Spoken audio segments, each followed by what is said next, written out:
Sir, welcome back to Matt and Matt Live Post Game. I'm DJ Hazmat. Matty Willz checking in. Always nice to talk to you after a Browns victory. Another victory. Yes, the Browns 4-1. Can you believe it? No. Let's go Browns. You know what? I need to feel the energy, man, because we got Wolfie out at the stadium. He was down there. It happened that first energy. We need to bring Wolfie in because we need to feel this, man. You know, I'm in the cave. You in jail. We need to. Whatever. What's up, Wolfie? What's the energy like down that first energy? When they play this jail Levert song, the Brownies, here we go again. You know it's a good time. What? Look at jail on the screen. Party in the Gerald Levert in the building. Rest in peace to the great one, one of the Cleveland's greatest. But you got to let us know how is the energy just permeating through the stadium right now? Man, we're going crazy right now, guys. I don't know if you can hear me. We have not been 4-1 since 1994.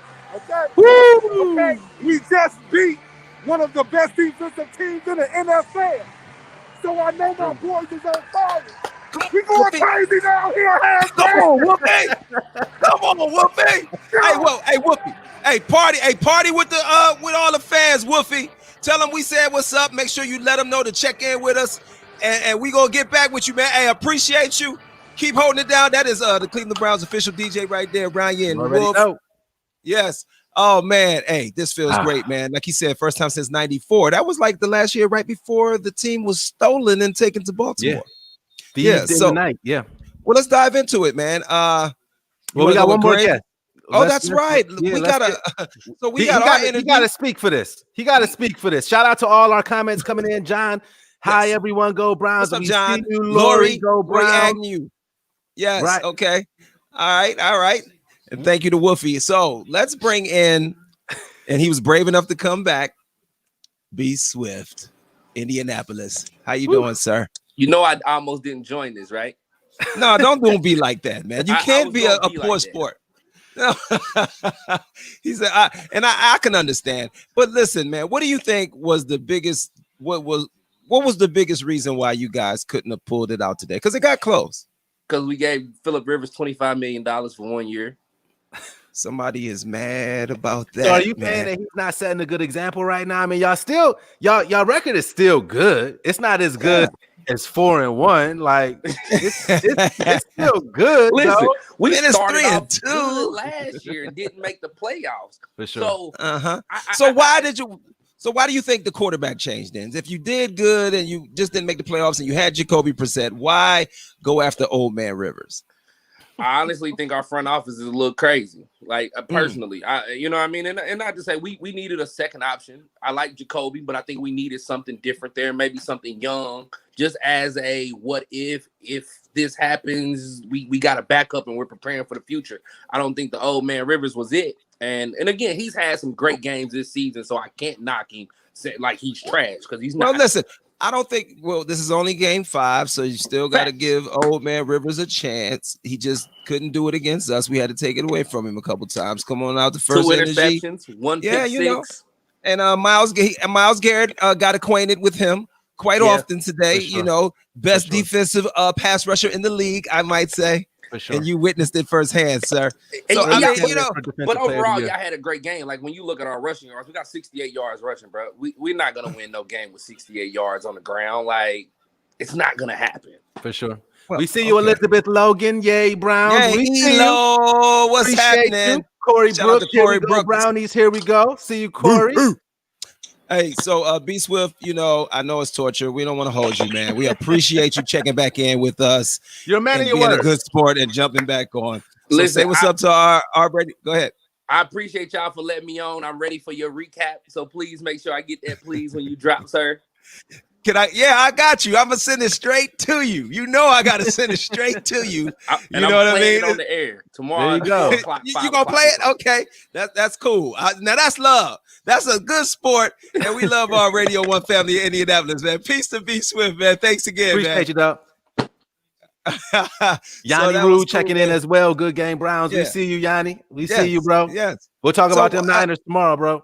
So I will say this about my Browns, especially now that they brought back the orange pants, which harkens back to the days of Brian Sipe and Reggie Rucker and Ricky Feature and the Pruitt boys. And back then they called us the cardiac kids. And I think they're kind of living up to that kind of mantra right now. You know what I'm saying? It's like to almost give up a 27-point lead last week, and to like, why does things have to get so pretentious in the third quarter specifically? Because we're the Browns, man. It's like we can't just relax and win the game. You know, we get a pick six, and then they get a kickoff return, and then they get an interception, and it's like, come on, Browns. And I mean, you know, but let's celebrate. We won the game. We held on for sure. Shout out and to that's the difference, though, Matty. That in the past, we would have gave these games up, like I said last week. Absolutely. This time, we're making the plays that need to be made in the clutch moments that seal the game, and that's the difference between these Browns and Browns of the past. So go ahead, give out your grade. At least through 4 games. I will. What are we? We're 4-1. 5 games. My bad. My public school math is a little off there. We did commend Baker Mayfield on his first half. He played, I think, probably his best one half of football since he's been a member of the Cleveland Browns. However, but that did not continue. Yeah, got a little like you just alluded to, man. So what do you know, we usually give a report card on the coach. Let's give one on Baker Mayfield. We can still do the coach if you want, but let's grade Baker Mayfield on his overall performance today. What letter grade would you give Baker? And guys, everybody viewing, you can leave your comments there as well. We'll read a few of them off. I have to give Baker, I'm leaning towards like a B-, maybe C+, because he did make those mistakes. We didn't end up paying for him ultimately in the end, but he did start to kind of show us signs of old Baker from last year, right, when we were throwing too much, and he would eventually make that crucial mistake. So, and I think I gotta kind of mention Kevin Stefanski in this, because yes, the passing game was working, but I thought that was going to set up the running game in the second half. But they still continue to be heavy pass. And I know that the Colts kind of got a little close, but I still thought that with the passing game working as well as it did, that it would have set up the run. So let's see. What is John saying? The Browns deserving. He said the Browns deserve an A. For sure. Overall team, the Browns play well. I think overall, I would give Baker, so just his line, just so everybody knows, 21 of 37, 247 through the air, 2 touchdowns, 2 interceptions, and I'm gonna settle on a C+ for Baker. Again, his first half I thought was an A, but I mean, you can't turn the ball over, man. I talked about turnovers in one of these shows, and you yelled at me because we never, you can always talk bad about turnovers, but we see what happens, man. Almost gave the game away. Well, I understand, and to have 240-something yards in the first half and only end up with 261. That's a telltale sign that he wasn't getting it done in the second half. But defense made plays, so kudos to the defense. I'm giving a D- to the special teams. I don't understand why we're kicking the ball to anyone. Kick the ball through the end zone and just create a touchback. Why are we giving these guys opportunities to run? Our run coverage is not that great. So I don't think we should be giving guys, or maybe Cody Parkey's legs just ain't that strong. I see Corey Brooks. It was the intentional grounding in the end zone for me. And I agreed. I mean, that was the ultimate, I feel like, proverbial nail in the coffin for them boys, man. That was at the most inopportune time for them to take that 2-point penalty and get a ball back. Go ahead. That didn't really seal it for them, though, because they got to within the Browns defense just stood up when they held them to the field goal. They got within 6. So it was a Browns defensive effort because the offense didn't respond. We got the safety, and then that means we get the ball. And then what did we do? We went 3 and out. So that didn't necessarily seal the game. It was a great moment that gave us a little bit more of a cushion, which made them have to score twice. But our offense couldn't stay on the field long enough in the second half to prevent them from scoring. Same thing that was happening in Dallas last week. So I'm going to need them to get it together as far as whatever their strategy is in the second half against teams. They got to get better as far as how they come out and attack these offenses in the second half. We got Kimberly checking in. Yeah, please do something about special teams. Please do something about special teams. For sure, for sure. That's it. because it's just come on to give up that kickoff at that point in the game. I mean, it's like I gotta be honest. Like it does feel good now that we can nitpick about things that didn't quite go as well as they could have and still come out on top. You know what I mean? Right. Instead of doing it in a loss. Now, I do also want to add that I think that we felt the Nick Chubb. Yeah, we did. In the second half. I thought Kareem Hunt played very well, but I think that there were the coaching staff was a little apprehensive.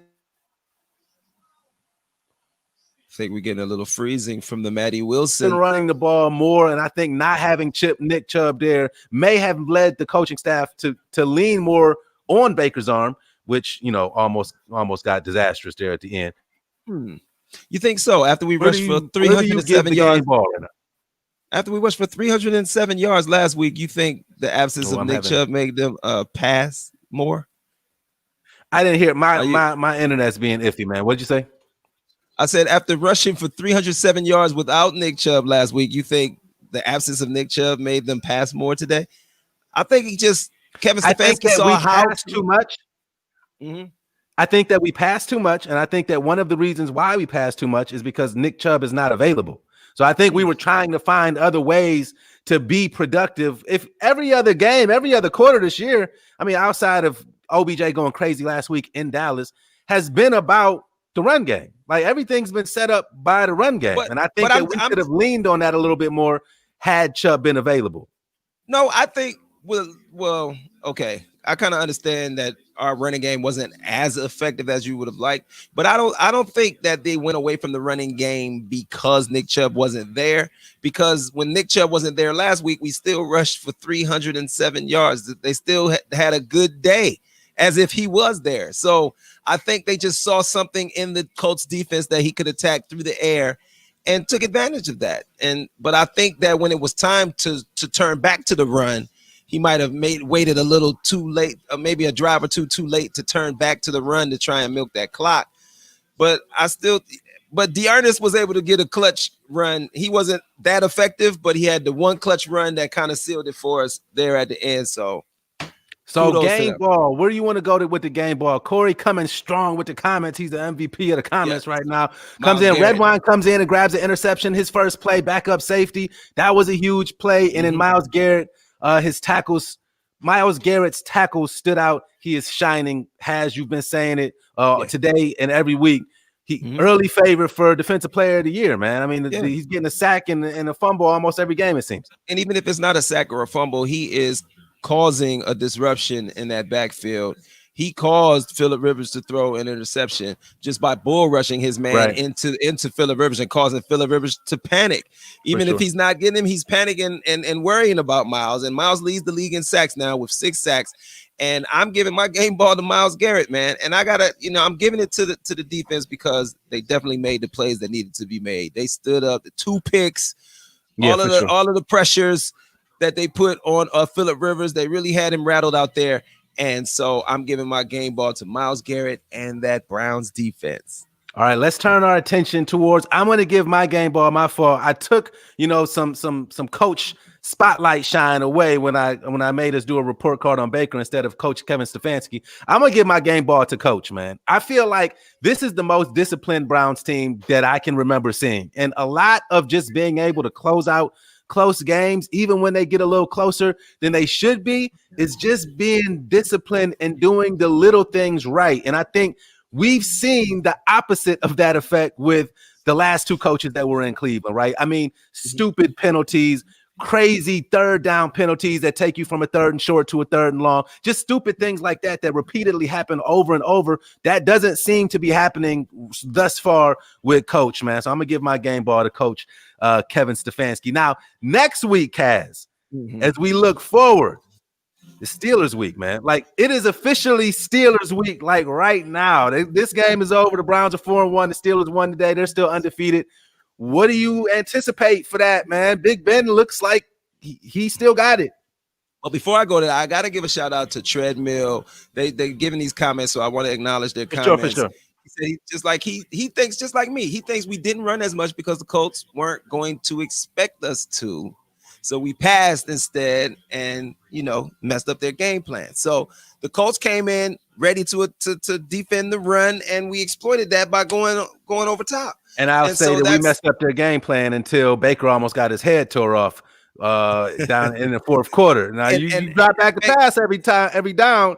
You're leaving your quarterback susceptible to some of them hits now. And Baker got a little stinger there, and his arm, he was shaking his arm, and so I hope he's okay.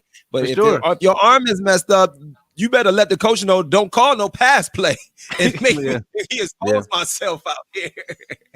So Corey Brooks says, Matty Willz said Kevin Stefanski. I need him here 40, man. I need him here 40. Hey, the Steelers have had like 3 coaches in the last 120 years, man. I want that kind of stability here in Cleveland. Listen, I want to be like the Browns. Stop. I hate when people say the Steelers did this. I want to have that. I don't want to have what the Steelers have. I want to have what the Browns are going to have. Okay.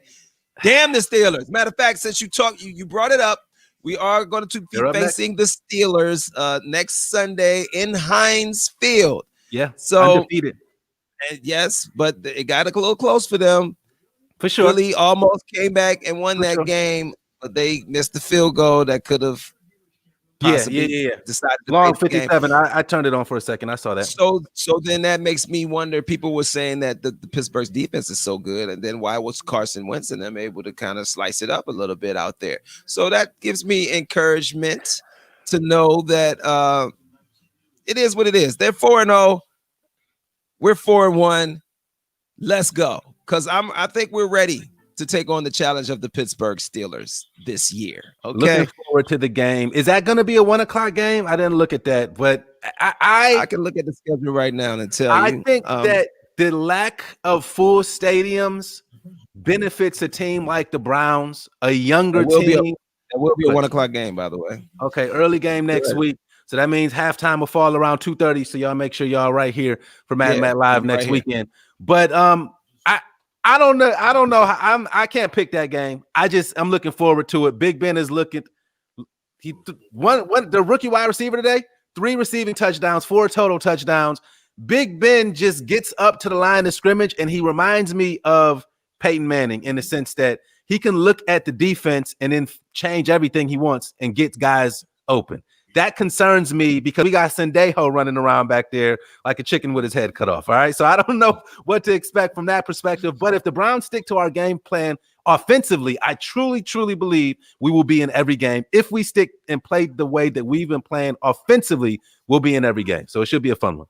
Get ready for another barn burner because the Browns defense is a bend but don't break. Yeah. But they bend a lot. And they'll be able to take advantage of their secondary. I have no doubt that they will make plays on offense. Pittsburgh is good. There, I said it, okay? But damn you, Pittsburgh Steelers. It's time for us to step up. And this is another test. This is a test within the division. We've proven that they tried to say that the Indianapolis Colts were a better team than us going into this. Actually, the Colts were favored to win this game. The Browns win. So there, we proved that we're better than whoever you consider to be better than us thus far. So let's continue to do that because I'm sure Pittsburgh will be favored in this game as well. And I'm not mad about being the underdogs. Okay, I don't think the line will be more. I don't think the line will be crazy, though. I don't think they get a touchdown. They might be favored by 2 or 3 points. I don't think they get. They're gonna disrespect us this week. Maybe they will. I guarantee you they'll say something disrespectful like 10 points. Yeah, they will. They will. It's cool. We appreciate all the comments rolling in. Star Woman 1, Brown sorely need Greedy back so Mitchell can play some safety. Yes, and Sendejo is clearly a situational safety, and he's being exposed. Look for Big Ben to go that way early and often. Wow, that's a great comment. I expect that exactly, and hopefully they can figure something out. Maybe Redwine gets a little bit more play. Sheldron came in, and we're also missing Joseph, so we're hurting. We're hurting on the back end. That's no secret. That is the weakness of the Browns defense. That is definitely a weakness, but the strength is that will you have time to climb to the back end of our defense with Miles and them boys on your ass? Yeah, That's and Miles wants to sack. Big Ben Roethlisberger. He's made that Now clear. but that's why it gets a little pretentious in the second halves, because they've put in that work in the first half. They didn't got to the quarterback. They didn't did what they do. But then it's, you know, you got to continue to be able to rush, and that's got to be hard to keep going at the quarterback as often as they do for the whole game. They get gassed, and then we start to give things up in the third quarter. But Pittsburgh isn't a team like Pittsburgh in a game like this. We don't need to have this. So I'm hoping that we could just blow them out. That's tall order. Hey, do Corey Brooks. Corey Brooks is asking you to do Stephen A. Smith Soldier Boy impersonation saying the Bengals. You can get out of world. So look, come hang out with Matt Live next Sunday, halftime, post game, every single Browns game, obviously. We'll do Stephen A. next week because that's his team, Pittsburgh. Yeah, there you go. If we can get Stephen A. on this call, I think we might be able to have a little bit more fun with this, but we'll see. We'll see how that goes, man. Stephen A. Smith, listen.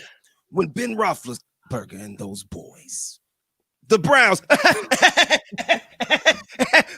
the Browns, you want to give me the Browns?